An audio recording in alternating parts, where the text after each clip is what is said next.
OCR GCSE Computing J275 Unit A451 2.1.1 Fundamentals of a Computer System. Define a computer system.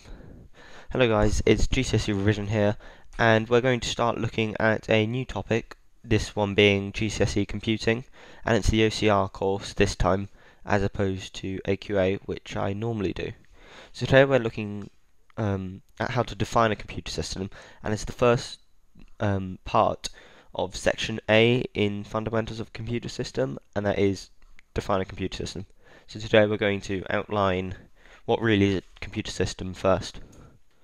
Learning objectives: to correctly define a computer system and to know the basic structure of what a computer system does.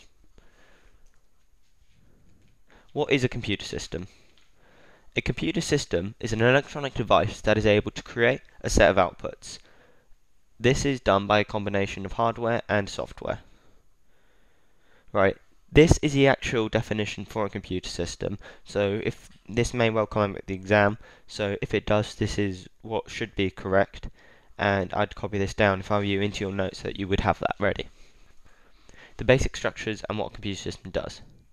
The diagram below shows what is the basic form of what a computer system does. It begins by the input, which has data which is inputted to the computer, processed, which leads to an output, which we can then, using our senses, can see. An example with this would be the input of pressing a key on the keyboard, which is then processed by a chip underneath the keyboard, knowing what key has been pressed. This is then turned into digital data, and then the output would be the key we see on the monitor, which has had the digital data converted into a number of pixels that have been coloured in differently into the screen so that we can see it.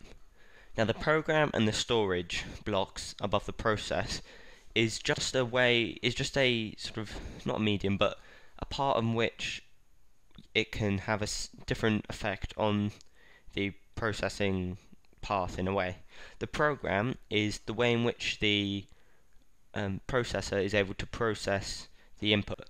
Without it, the process won't have the instructions needed to tell it what to do. And the storage is a way the inputted data can be stored before it's shown as an output. If you need it as an output, it'd be taken from storage, then processed and put into an output again.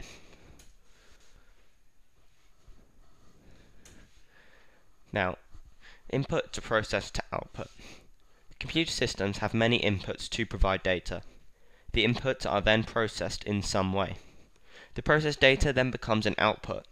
The processed data is normally taken into digital data so that the computer can then process it in order to show it into an output. This output can also be stored until an event occurs to make it an output, therefore having to process it to show it again.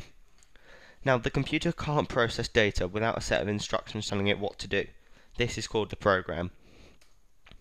Questions. So now pause the video, write down these questions on a piece of paper or in your notebook or anything you really want, and I'll show you the answers whenever you're ready. Here are the answers. If you've got all three of them right, well done. You should probably move on to the next video. If not, rewind, see where you went wrong, and just revise it over again. Right, thank you for listening, guys. Next up, we're going to look at computer input, which is a more in-depth sort of show in what an input really is, and from then on, we'll be moving through the course swiftly. Right, thank you, and goodbye.